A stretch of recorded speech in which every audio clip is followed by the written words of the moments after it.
Hola, hola mis queridos y amados hermanos. Hoy ya empezamos con el capítulo 5 del libro de los Hechos y aquí vamos a narrar la historia de Ananías y Zafira desde el versículo 1 al versículo 11 y dice así en el nombre del Señor. Un hombre llamado Ananías también vendió una propiedad y en complicidad con su esposa Zafira se quedó con parte del dinero y puso el resto a disposición de los apóstoles. Ananías le reclamó, Ananías le reclamó Pedro: ¿Cómo es posible que Satanás haya llenado tu corazón para que le mientas al Espíritu Santo y te quedaras con parte del dinero que recibiste por el terreno? ¿Acaso no era tuyo antes de venderlo? Una vez vendido, ¿no estaba el dinero en tu poder? ¿Cómo se te ocurrió hacer esto? No has mentido a los hombres, sino a Dios. Al oír estas palabras, Ananías cayó muerto, y un gran temor se apoderó de todos los que se enteraron de lo sucedido. Entonces se acercaron los jóvenes, envolvieron el cuerpo, se lo llevaron y le dieron sepultura. Unas 3 horas más tarde se entró la esposa, sin saber lo que había ocurrido.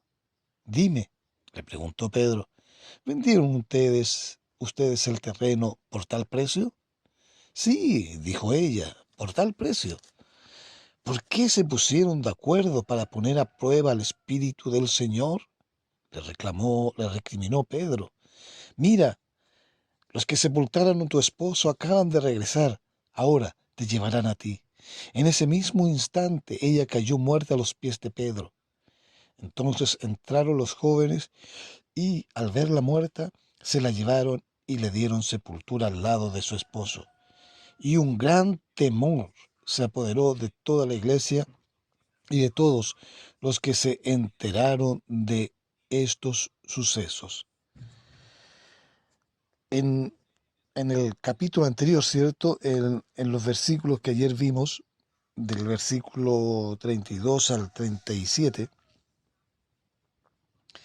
ahí se narra la historia de José o de Bernabé, ¿ya?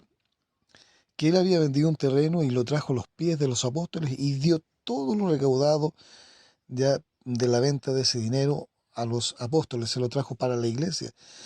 De hecho, el capítulo 4 nos narra que dice que tenían en común todas las cosas y nadie decía ser suyo lo que poseía, sino que lo repartían y no había necesidad de nada. Bueno, esto se transformó en una costumbre, pero también, como le dije yo, eh, el- la reflexión anterior, esto también se provocó y trajo problemas.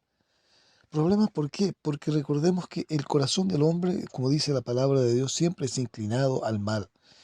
Y entró lo que se llama aquí la avaricia también, la mentira, el engaño.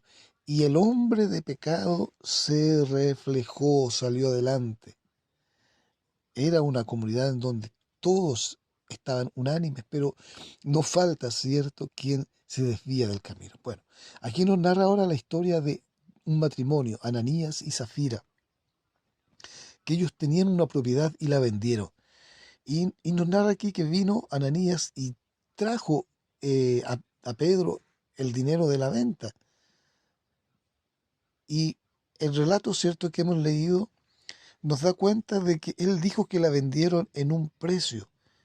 Y también nos dice el relato que Ananías había sustraído parte de lo que vendió, ¿cierto? Parte de lo que vendió lo sustrajo, pero aquí se transforma en un engaño, ya que Ananías dijo que él lo habían vendido en tal precio, ya como total. Entonces, Pedro, ¿cierto?, lleno del Espíritu Santo, también le dijo: ¿por qué has mentido al Espíritu Santo? ¿Por qué has dicho que lo vendiste en tal precio, siendo que no lo vendiste en tal precio, lo vendiste en más? Entonces, porque uno podría decir, bueno, pero trajo, al final igual trajo el precio de lo recaudado, se quedó con una parte porque le pertenecía. Es que va más allá, va a tratar de engañar, mentir, decir, no, si yo vendí esto en 400 cuando de verdad lo había vendido en 500. Y esa mentira, por muy piadosa que sea, uno de repente lo llama una mentira piadosa, pero no hay mentiras piadosas. Para Dios hay pecado y la mentira es un pecado y más cuando es contra el Espíritu Santo. Y entonces aquí se formó un conflicto.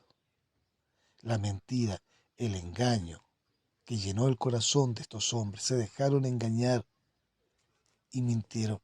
Bien pudo Ananías haber dicho, ¿sabes qué? Mira, yo vendí esto en 500, pero voy a dar 400 para la obra de Dios. Y no habría habido ningún problema, pero él no. Él dijo, no, si se vendió en esto. Y era mentira. Y cuando llegó su esposa, seguramente 3 horas después, para saber dónde estaba su esposo, que no había aparecido, Pedro le dice, Zafira, ¿es verdad que ustedes vendieron la propiedad en tal precio? Sí, dijo Zafira. ¿Por qué le mintieron al Espíritu Santo? Si esto era de ustedes se podrían haber quedado con todo. Pero ¿por qué le mintieron al Espíritu Santo? ¿Por qué mintieron? Ahí está. No hay pecado simple. No hay pecado piadoso. No hay mentira piadosa. La mentira es mentira. Y es por eso que fueron juzgados. Y dice que hubo gran temor entre todos los que supieron esto.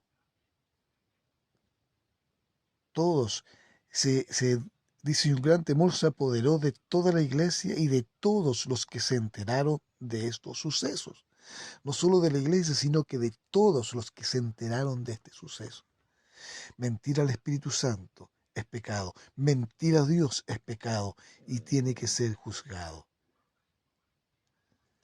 Porque la mentira es, como dije, es pecado. Y la paga del pecado es la muerte. Y aquí fue en forma instantánea. Porque había que poner corrección en forma inmediata a lo que estaba mal. Había que poner en forma inmediata una corrección a una iglesia en formación que se estaba formando. Y Dios puso disciplina para que la gente supiera que la iglesia tenía que seguir adelante, sin mentiras, sin engaños, en forma honesta y seguir en esa unanimidad en la que estaban, para que no se echara a perder todo. Entonces, qué maravilloso y hermoso es cuando Dios nos dice esto, que debemos estar firmes y unánimes y no contaminar la obra del Señor.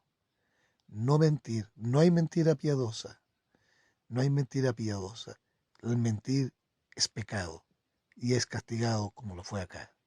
Así que reflexionemos un poco en esto y sepamos que Dios nos quiere santos y puros, sin engaño, sin mentira. Que Dios les bendiga.